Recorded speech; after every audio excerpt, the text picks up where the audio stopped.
6h31, hoje é o Pedro Ramiro que está aqui conosco para trazer o noticiário esportivo, começando com a seleção brasileira que tem sua convocação hoje, agora com a primeira do Dorival, né? Júnior.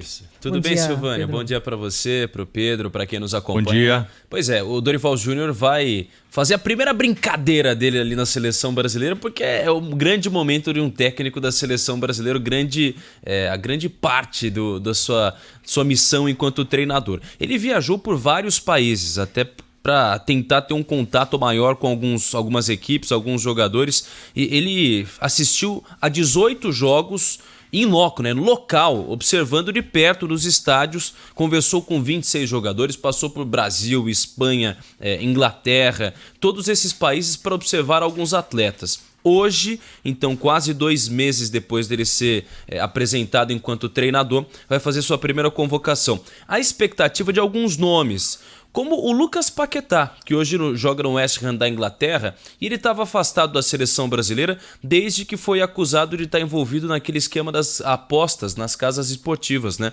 Então o Lucas Paquetá ficou afastado esse período todo e há uma grande expectativa de que ele retorne também à seleção brasileira. O Dorival Júnior vai convocar essa seleção para os jogos do dia 23 em Londres contra a Inglaterra no estádio de Wembley e depois no dia 26 contra a Espanha em Santiago Bernabéu em Madrid. Então esses 2 amistosos fazem parte aí do calendário da seleção brasileira. Claro, enquanto isso vai estar acontecendo futebol, vai ter decisão em estadual, vai ter um monte de coisa acontecendo ao mesmo tempo.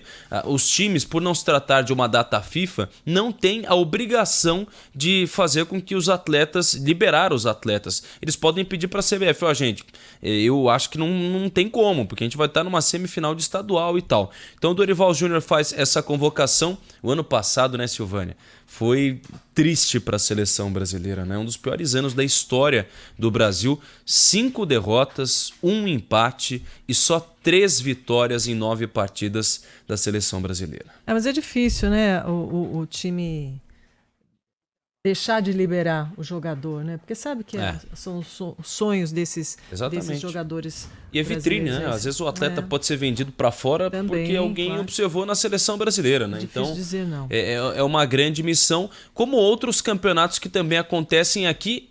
Por exemplo, a Recopa Sul-Americana. Ontem o Dorival estava assistindo no estádio do Maracanã a grande final da Recopa Sul-Americana, Fluminense campeão. Tirou um fantasma das costas, né? Porque o Fluminense tinha um tremor, um medo, na verdade, um temor muito grande diante da LDU. A LDU venceu o Fluminense em 2008 na Copa Libertadores, na final. Aí no ano seguinte derrota também o Fluminense na final da Sul-Americana e agora pegava o clube nessa Recopa Sul-Americana e tinha vencido na ida por 1-0. Ou seja, o Fernando Diniz precisava reverter esse resultado. Estava empatando 0-0 no primeiro tempo. Aí mexeu no time, colocou um jogador aqui, colocou o Renato Augusto, que o Pedro Campos sente uma saudade danada, colocou um outro jogador ali.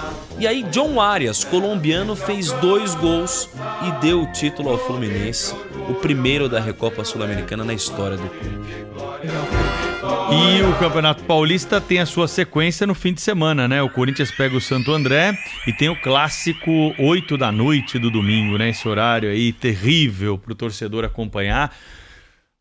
São Paulo e Palmeiras. Vamos lá, o domingo a gente tem esse grande jogo importantíssimo, claro, 11ª rodada do Campeonato Paulista, as 2 equipes já praticamente classificadas, o Palmeiras já classificado, o São Paulo ainda matematicamente precisa ajeitar um negócio ali, mas tá tudo certo com o Tricolor Paulista, que é líder do seu grupo. Então o São Paulo vai a campo e um problema para a torcida do São Paulo. Aliás, o Felipe Melo até pediu para eu lembrar aqui ao torcedor, ele que ama falar do São Paulo aqui na Rádio Bandeirantes. O Caleri não estará disponível, levou o 3º cartão amarelo no último jogo contra a Inter de Limeira. Então o São Paulo não vai ter o grande artilheiro do ano para a disputa contra o Palmeiras. O Palmeiras, por outro lado, já tem praticamente todos os seus reforços à disposição, com exceção do Dudu, alguns jogadores que ainda estão no departamento médico, mas o fato é que o São Paulo vai a campo de um retrospecto recente muito favorável diante do Palmeiras, né? A gente lembra no ano passado, acabou tirando o Palmeiras da Copa do Brasil. Esse ano já teve a primeira disputa na Supercopa, o São Paulo levou a melhor, então esse cenário aí mais tranquilo, 8 horas horas da noite. Corinthians vai a campo no sábado, 4 horas da tarde, contra a equipe do Santo André, e o Santos pega o Red Bull Bragantino fora de casa. O Corinthians, para se classificar, precisa ganhar do Santo André e torcer para o quê, Pedro Ramiro? Torcer para que a Inter de Limeira e Mirassol não vençam os 2 próximos jogos.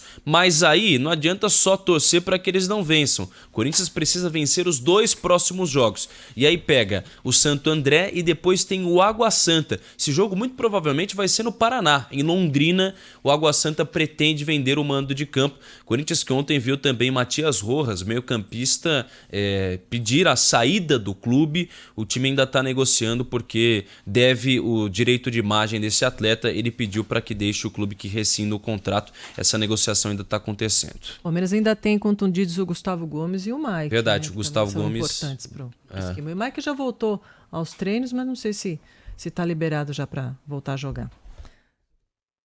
6h37.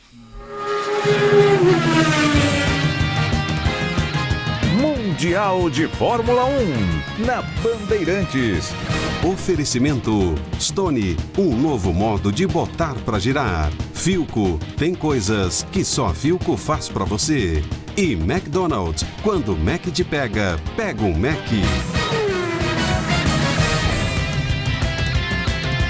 E aí, o que mais, Pedro? Finalmente, ela está de volta. A Fórmula 1, graças a Deus, demorou demais. E amanhã tem o Grande Prêmio do Bahrein. Luiz Fernando Ramos traz todos os detalhes dessa competição que está de volta à tela da Band. E no sábado amanhã, hein? Hoje é dia de velocidade máxima da Fórmula 1, treino de classificação para o Grande Prêmio do Bahrein, a prova que vai abrir o Mundial de 2024. Ontem, nos treinos livres, tivemos um resultado surpreendente. As 2 Mercedes na frente, com Hamilton em primeiro e George Russell na segunda colocação, Fernando Alonso da Aston Martin em terceiro e Max Verstappen da Red Bull apenas na 6ª colocação. Será que a Red Bull está escondendo o jogo ou será que tivemos uma mudança na ordem das equipes no grid de largada? As respostas hoje com o treino de classificação que acontece a partir das 13 horas do horário de Brasília. O Grande Prêmio do Bahrein é amanhã, sábado, com largada prevista para o meio-dia do horário brasileiro.